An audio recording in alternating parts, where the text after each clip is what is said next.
Sejam bem-vindos mais uma vez ao nosso podcast no Insônia Literária. Quem vos fala aqui é a Alana e hoje falaremos sobre casos de poltergeist. Mais especificamente, aconteceu aqui no dia 31 de agosto de 1977, em North London, no subúrbio da Inglaterra.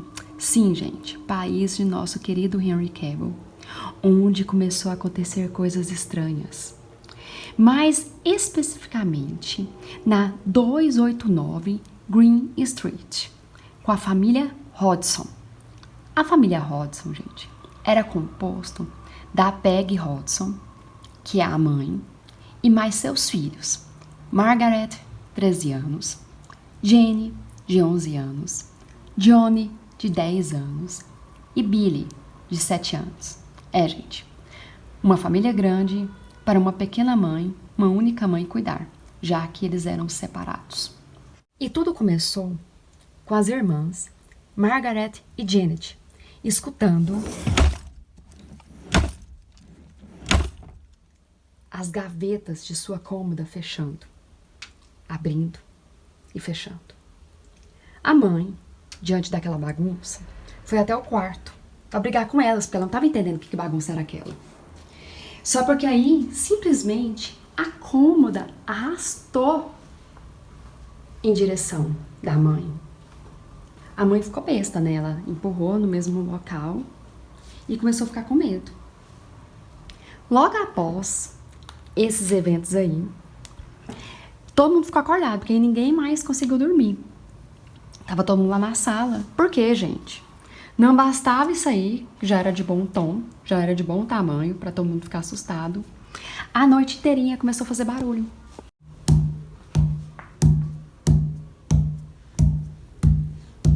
Elas ficavam escutando barulhos na parede a noite inteira. Era na parede, era na outra. E aí, elas começaram também a preocupar com o encanamento da casa. Porque nessa época, gente, o aquecimento era usado muito com gás. E eles tinham que tomar muito cuidado com o encanamento, porque o gás, ele não tem cheiro. Então, aconteceram vários e vários acidentes de encontrar famílias inteiras mortas, porque morreram em razão do gás, né? De vazamento de gás. E aí, o que elas fizeram? Vão lá no vizinho pra saber se há algum problema no encanamento, porque ele entende de construção. E esse vizinho, gente, era um homem enorme, que elas lembram na época falando disso, que foi lá e falava que não tinha medo de nada e tudo, e foi analisar se era algum probleminha com a construção, né, da casa, do encanamento e tudo mais. E ele não conseguiu identificar o barulho. Abrindo parênteses aqui agora pra vocês, tudo que eu vou falar pra vocês aqui, eu assisti num documentário de 2004 no Channel 4. E também em um documentário com entrevistas e tudo, da BBC de Londres. Ou seja, tudo que eu tô contando aqui pra vocês, gente, é um relato que saiu da boca de todo mundo que foi entrevistado para esse documentário. Não é nada de terceiro falando. Apesar de tudo ser contado aqui em terceira pessoa, eu simplesmente estou transcrevendo a fala de todo mundo. Então o vizinho, quando ele foi entrevistado, ele disse: eu fui lá e não consegui identificar nada. Porém, eu escutei os barulhos e eu fiquei com medo, e olha que lá eu não tinha medo das coisas. Tanto que esse vizinho também viu outras coisas lá. Ele viu portas abrirem sozinhas, o vaso da descarga sozinho, a cadeira se erguer no ar e depois descer. Então, não foi só aquilo que o vizinho viu. E detalhe, gente, isso é o início de uma longa história. Porque depois disso tudo, como os barulhos não paravam, gente, não paravam, e todo mundo ficava atormentado. Porque imagina ficar escutando esse barulho aqui na parede o tempo todo, gente. E mesmo sendo o tempo todo, esporadicamente, deixa qualquer um louco, deixa estressado, tipo, que horas vai ser o próximo barulho? Sabe? Não é uma coisa que é fácil de acostumar. E tem um detalhe também que eu quero falar pra vocês. Muitos barulhinhos, por exemplo, gotinha de água pingando, ou barulho sem cessar, isso é uma tortura psicológica. E como esses barulhos não acabavam? E eles já estavam ficando meio pirados, eles foram procurar a polícia, porque podia ser obra de alguém. A polícia foi lá e disse que aquilo ali podia ser brincadeira de criança. Eles observaram todo o local e a vizinhança também, não descobriram a causa. Falou, olha, a gente não pode fazer nada quanto a isso. Gente, tem uma entrevista da policial falando assim, que na hora que ela estava falando, a gente não pode fazer nada quanto a isso, ela simplesmente viu uma cadeira se mexendo. Simplesmente a cadeira se afastou na cara dela.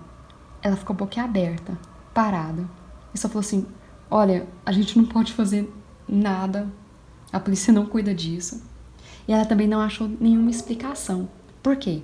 Ela foi lá e observou a cadeira para ver se alguém tinha puxado e tudo, e não encontrou nadinha que explicasse aquele fato.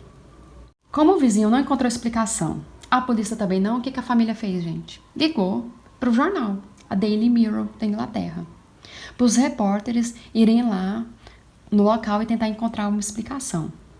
Essa parte aqui, gente, na hora que eles procuraram, em pouco tempo, o jornal, na hora eu pensei, quer ganhar fama.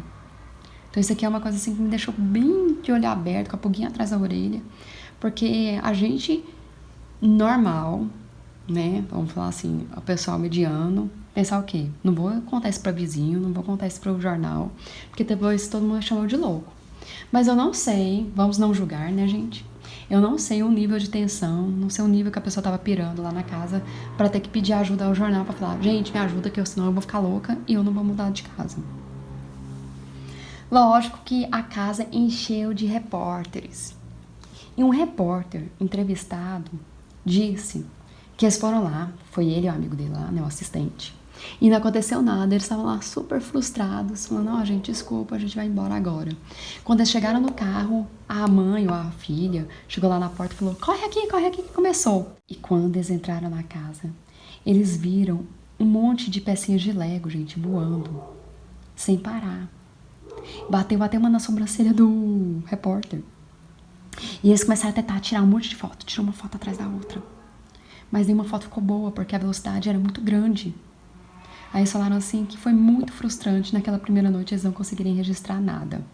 Mas que aquilo aconteceu diante dos olhos dele. E os repórteres, eles ficaram com duas coisas na cabeça. Primeiro, como eu vou tentar explicar isso no mundo real? Segundo, eu acho que essa família pode estar correndo perigo. O que o jornalista fez então? Ele entrou em contato com a Sociedade de Pesquisa Psíquica, onde eles acreditam, né, dos fenômenos paranormais. E um de seus membros, o Maurice Grosse, que é o que ficou super famoso, é o que acompanhou do início ao fim, até acabar os fenômenos na família. Ele acabou indo lá, liderar toda aquela situação, fazer uma pesquisa, praticamente ele foi lá morar com a família. E depois de 2 semanas passando com a família, ele concluiu, gente, temos sim um poltergeist. E nesse meio tempo de 2 semanas, estavam lá também os jornalistas vendo tudo o que acontecia. E o que acontecia, gente? Barulhos, uma parede, depois uma parede até no teto. Coisas aparecendo e desaparecendo. Então, por exemplo, tinha um copo, vamos aqui, um copo aqui em cima da mesa. Do nada, o copo desaparecia, aparecia dentro do armário ou da geladeira. A casa, gente, tremia. Parecia que tinha um terremoto. E detalhe, era só na casa, nos vizinhos não tinham essa tremeção, vamos dizer assim. Esse tremor. E também tinha cheiros ruins, gente. Cheiro de esgoto, coisa podre, coisa morta. E lógico que aquilo ali começou a ganhar grandes proporções. E o Ross Morris, da BBC Radio, que é uma rádio lá da BBC, ele foi lá na casa, né? Porque ele também queria saber. Falou, vou passar um dia e uma noite pra ver se eu vou ver alguma coisa aqui, se eu posso explicar, se eu posso desmentir. E realmente, gente, eles escutaram um barulho.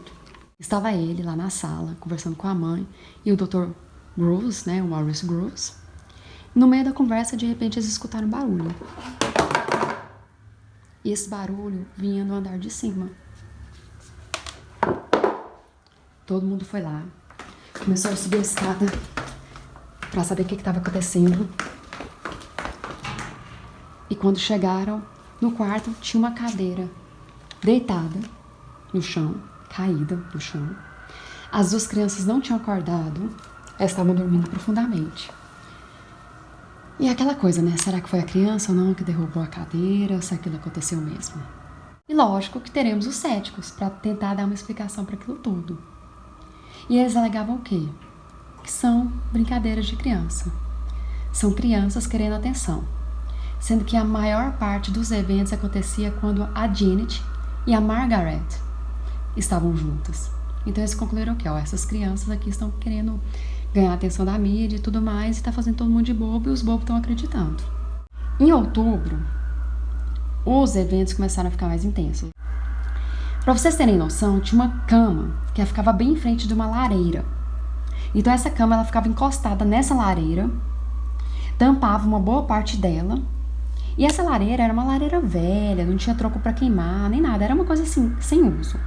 E no quarto das meninas, que ocorrem a maioria dos eventos, elas começaram a escutar arranhões. E na hora que elas foram ver, gente, na realidade não era bem um arranhão. É que essa lareira, ela estava se movendo, afastando a cama. E elas chamaram, lógico, o Maurice Gross. E o Maurice Gross falou assim, que aquilo ali realmente era um evento. Não era as meninas empurrando, porque a lareira era muito pesada até para ele, e para as crianças movimentarem isso ia ter muita dificuldade. O Maurice Gross era um estudioso que, no decorrer do documentário, à medida que eu ia assistindo, eu tinha a sensação que ele gostava de ter resposta para tudo. Então ele se dedicou bastante para a situação, para mostrar que aquela situação é um caso de poltergeist fidedigno. E o que ele fez então? Ele entrou em contato com a Universidade de Londres, e essa universidade, ela enviou um aluno deles para verificar se a garota tinha alguma influência, né, sobre metais, igualzinho o caso do Uri Geller, né, que ele entortava a colher com a mente. Eles queriam ver se ela tinha esse poder de energia. E o que eles concluíram? Eles não viram nadinha que confirmava alguma coisa paranormal com relação a Janet. A Anita Gregory e o John Bell, eles foram lá na casa. E na entrevista, o que eles falavam? Eles sentiram que tudo era uma farsa montada pelas crianças. Maurice Gross, ele estava lá na casa, viu a atenção de todo mundo. E para dar uma acalmada nos ânimos, ele acabou resolvendo levar toda a família para um passeio, para uma viagem. E nesse meio tempo, ficou muito tranquilo, não aconteceu nadinha de errado. As crianças se divertiram muito. Mas quando eles voltaram, o que aconteceu? Lógico que a casa os recepcionou da melhor forma possível. As camas começaram a se balançar enquanto a Janet e a Margaret dormiam. As cobertas eram tiradas de uma vez. Um dia, o Dr. Gross, né, o Mr. Gross, ele tentou se comunicar. E ele falou desse jeito assim: alguém morreu nessa casa? Enquanto todo mundo estava naquela tensão, esperando a resposta,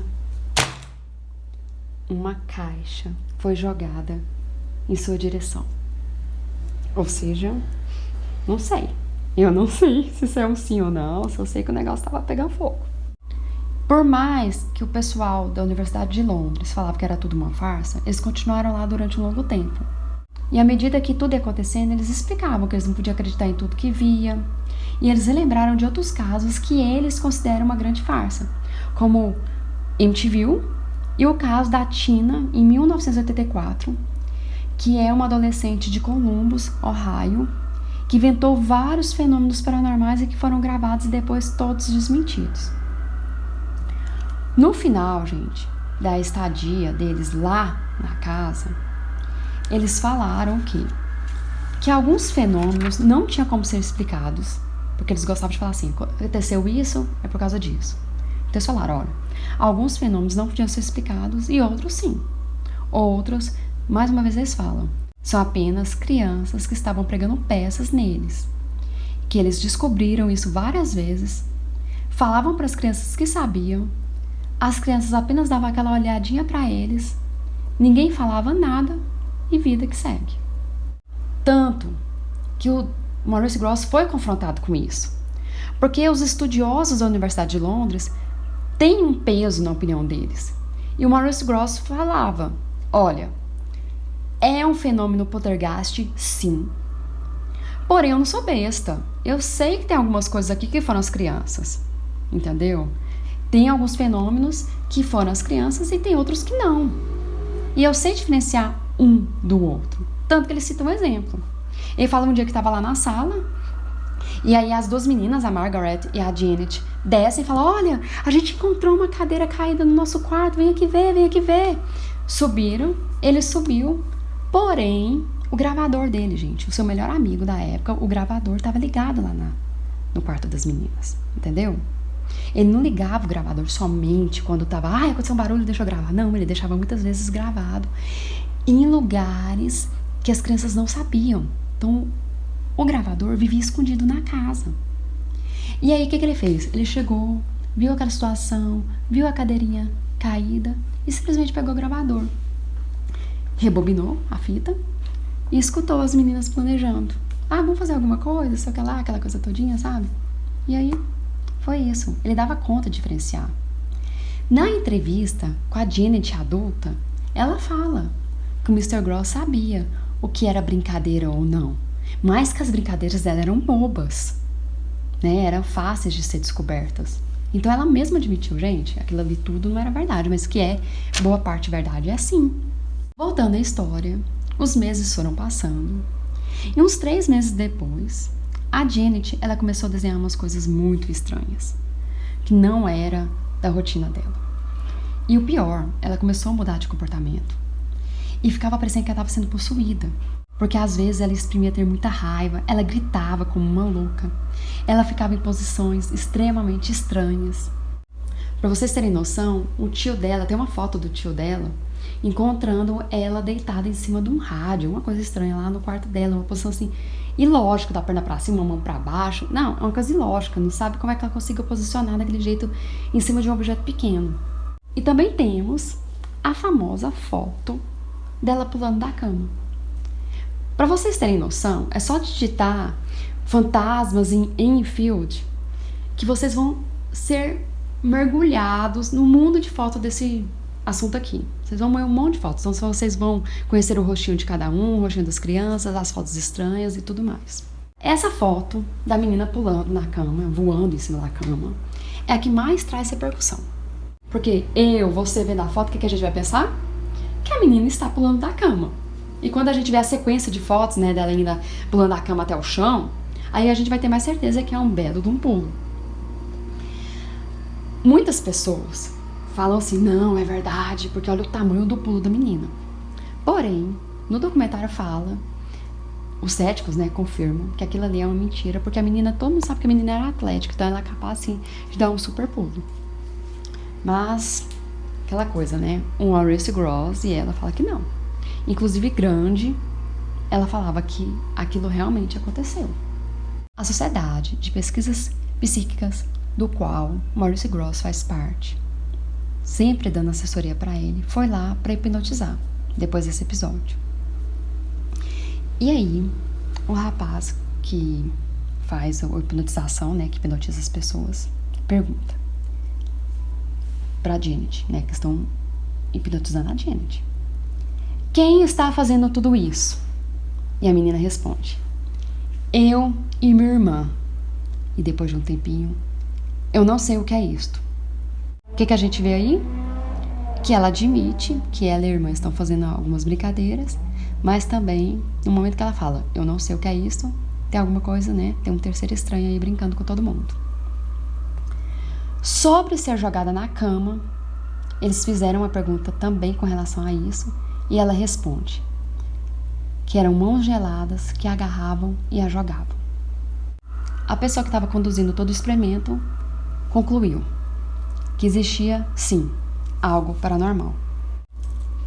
E vamos agora para mais testemunhas, gente. 2 pessoas, um homem e uma mulher, estavam passando na rua e viram na janela da casa a menina flutuando. Até uma dessas pessoas, ao serem entrevistadas, fala que olhou para a criança, na hora ela viu que era uma criança brincando, né? E foi tentar fazer a mesma coisa na casa dela e ela não conseguiu posicionar os braços na cama e ficar com o corpo totalmente em pé, fingindo que estava levitando. Então ela ficou aquela coisa assim, meu Deus do céu, a menina estava levitando então, porque eu não dei conta de fazer, então ela também não vai dar conta de fazer. E agora eu pergunto pra vocês, Os eventos param por aí, sempre começa a repetir ou tem coisas novas? Lógico, gente, lógico que tem coisas novas. Um dia, todos estavam sentados na sala e escutou um latido. E o Maurice Grosse, lógico que ele não ia perder nenhuma oportunidade, já ligou o seu computador, já ligou o seu gravador e pediu pro latido falar, Senhor Bell. E o latido falou. E eles concluíram que era difícil uma criança imitar aquela voz, porque a voz, gente, na realidade, estava vindo da Janet. E na hora, Maurice não perdeu a oportunidade, pegou o seu gravador e foi dar um jeito de tentar comunicar com aquela voz. E registrou-se a seguinte conversa. Você está aí? Sim. Como se chama? Tom e Dick. Ah, e onde está o Harry? É uma piada, não é? Pelo que eu pude concluir aí, Tom e Dick e Harry, né, deve fazer parte aí de uma história, de um filme, de um livro, não sei. Só sei que na hora ela viu que eu tava brincando. E também temos outras gravações conduzidas por outras pessoas. E uma das gravações é essa aqui, que eu já vou traduzir para vocês direto. Aonde você está nesse quarto? Em cima da Janet.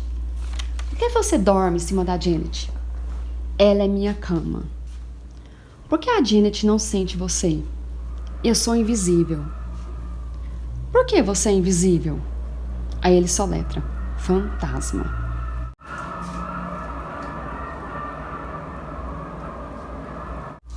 Esses barulhos que você está escutando aqui agora é da minha casa, viu, gente? Não é efeito especial, não. Obrigado, fantasmas. Obrigado aqui por estar colaborando com o podcast. No documentário, eles rodam as gravações feitas pelo Maurice Grosse. Aí uma das gravações está assim. Você é homem, você bate 2 vezes para sim e 1 vez para não. Ótimo, ele é um homem. Aí depois perguntam. Você está infeliz? Não, nenhuma resposta. Você quer deixar alguma mensagem? Nenhuma resposta. Você está brincando? Está fazendo algum tipo de jogo? Joga uma caixa nele e também um travesseiro. Você está se divertindo, atormentando a família, não está? É difícil, né, gente?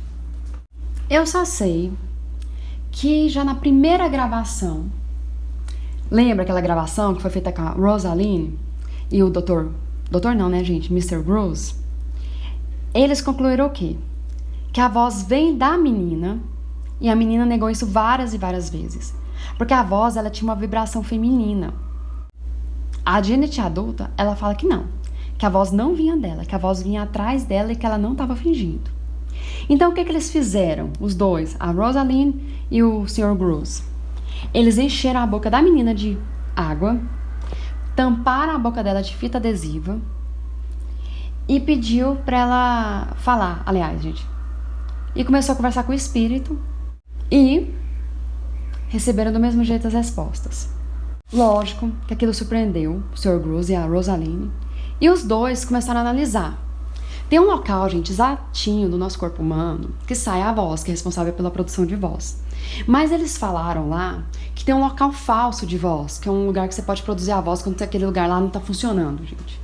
Aí é uma bagunça. Eu sei que eu tô plantando uma bagunça aqui, sendo repetitiva, mas é que, concluindo, tem um lugar lá que dá pra você fazer uma falsa voz. Como parece que às vezes você perde a voz daquele lugar, dá pra você começar a fazer uma outra voz em outro lugar. E eles sabiam disso, e eles tentaram fazer isso. Acontece que tanto a Rosaline como o Sr. Grosse falou que dói muito a garganta. Se você começar a fazer aquilo com uma frequência muito grande, igual a menina estava fazendo, ia machucar ela, e aquilo ali dá uma dor de garganta muito grande, que no outro dia doía, você tinha que tomar remédio e não falava direito normalmente. Então o que eles concluíram?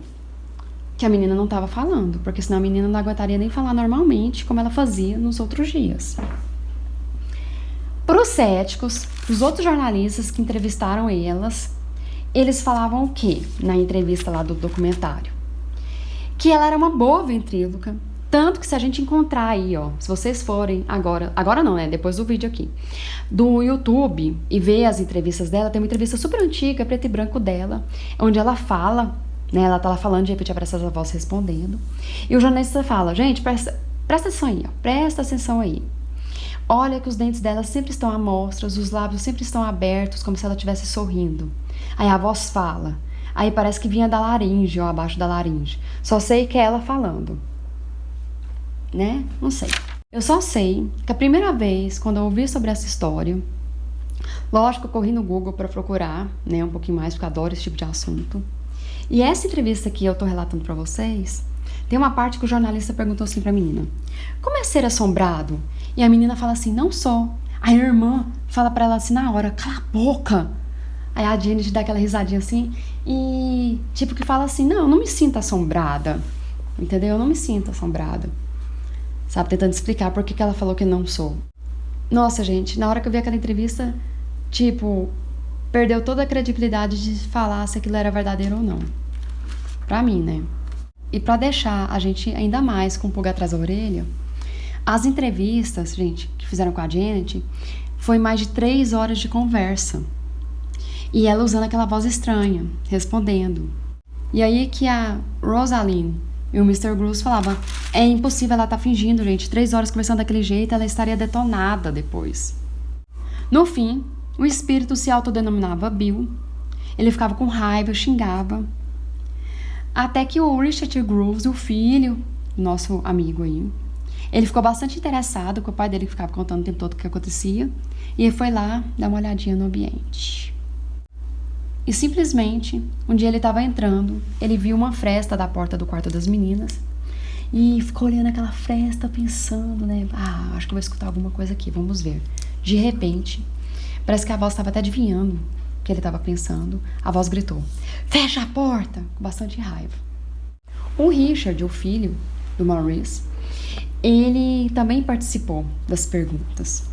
E foi feita a pergunta que todo mundo quer saber, né? Do que ele morreu, do que ele se lembrava enquanto morria e tudo. E o espírito, né, falou: eu fiquei cego, tive uma hemorragia e eu dormi. Morri na cadeira, no canto das escadas. Acontece, coincidência ou não, que o espírito chamava Bill. E Bill, gente, era um antigo morador da casa, lógico, né, gente? Que o negócio não ia ficar tão sem graça assim.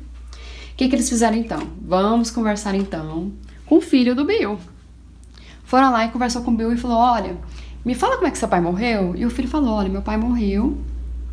Explicou lá a doença dele, porque estava já doente, e foi encontrado morto no canto da escada aqui numa cadeira. Gente, vamos aqui. Alguém sabia dessa história? Não. Alguém sabia que o Bill era o antigo morador? Não. A grande questão? Como é que a Janet sabia disso? Porque todo mundo acha que a Janet estava fazendo as vozes, vinha dela e tudo. Então todo mundo pensava assim agora em diante: as vozes vêm da Janet. Então eu ficava indagando: se a voz é verdadeira ou não, a Janet tem que ter ciência ou não daqueles fatos. Então, como não acreditar que havia realmente um poltergeist na casa, sendo que nenhum dos seus membros sabiam daqueles fatos? Em julho de 1978, lembrando que tudo aconteceu em agosto de 1977, quase um ano depois, então, dos fatos, a Peg, ela levou a sua filha Janet para o hospital para fazer uns testes psiquiátricos, porque todo mundo já está começando a ficar preocupado. Simplesmente as duas moraram 2 meses no hospital. Eles fizeram inúmeros exames, inúmeros testes. Conclusão, não tinha nada errado com ela. E a casa, gente? A casa, nesse meio tempo, começou a ficar calma. E com o tempo, gente, acabou. Foi se extinguindo tudo. Quando elas voltaram, mal aconteciam as coisas e no fim, parou. Parou tudo como se nada tivesse acontecido. Encerrando a história, a Peg, a mãe das crianças, viveu na casa até a sua morte tranquilamente. A Janet e a Margaret, que eram as mais afetadas, tiveram suas vidas normais. As histórias continuam até hoje. Nunca elas mudaram de suas versões, mas elas confessaram que muitos jornais ofereciam dinheiro para que mudasse sua versão e elas nunca aceitaram. 20 anos depois que tudo aconteceu, elas fizeram uma grande entrevista, porém sua mãe, a Margaret, fez. A Janet naquela época não queria saber disso mais, não queria ser reconhecida, mas hoje é bem light, tanto que a gente tem esse documentário de 2004 e ela está lá, tanto que ela é a principal entrevistada. O fantasma no final era chamado de Fred ou Bill. E agora eu não sei se muitos de vocês associaram essa história com um daqueles filmes maravilhosos da Ed Lorraine Warren. Que aí vocês devem estar procurando, mas aquele filme que a gente assistiu, que o fantasma lá matou quase todo mundo, e a Ed Lorraine Warren foram os grandes heróis do filme. Gente, se vocês pesquisarem um pouquinho mais, vocês vão ver que aquele filme ali é 99,9% fantasia. Até o próprio autor, que eu comecei a procurar no Google, né, relativo a isso, porque eu fiquei indignada. Falei, cadê a Ed Lorraine Warren aqui? Aí o próprio diretor do filme, né, autor, né, o diretor do filme falou que ele usou sua liberdade artística para fazer um filme muito mais interessante, porque senão ia... Porque se ele atentasse aos fatos de modo real, não ia ser um filme interessante. Acontece, gente, que na realidade, a Ed e a Lorraine Warren apareceram lá, um tempo depois que eles ficaram sabendo dessa história, foram lá e atestaram, olha, realmente, aqui tem um poltergeist, porém o fantasma não é perigoso, como vocês viram. Não é nada perigoso, assim. E eles foram embora, porque não tinha nada para eles fazerem. O que eu achei estranho, porque normalmente, sendo perigoso ou não, o ideal seria tirar o fantasma, né? Fazer um exorcismo, tirar o fantasma de lá. Só porque eles simplesmente só deram uma passadinha lá e falaram, não tem nada de ruim, não precisam se preocupar. Né? Eu achei bastante estranha essa parte, mas, né, no próprio livro deles, pra falar a verdade, eles só falam que realmente existe um poltergeist, pronto, acabou, e não põe muito alarde, e também não põe nenhuma participação na expulsão do fantasma ou tudo. Eles foram bastante, assim, vamos dizer assim, verdadeiros nesse ponto. Mas eu achei muito estranho eles não quererem ajudar a família pra tirar o espírito da casa. Sendo verdade ou não, a história se eternizou. E é uma das minhas prediletas. E vocês, acreditam? Agradeço a todos que me acompanharam até aqui. Um grande abraço e até a próxima!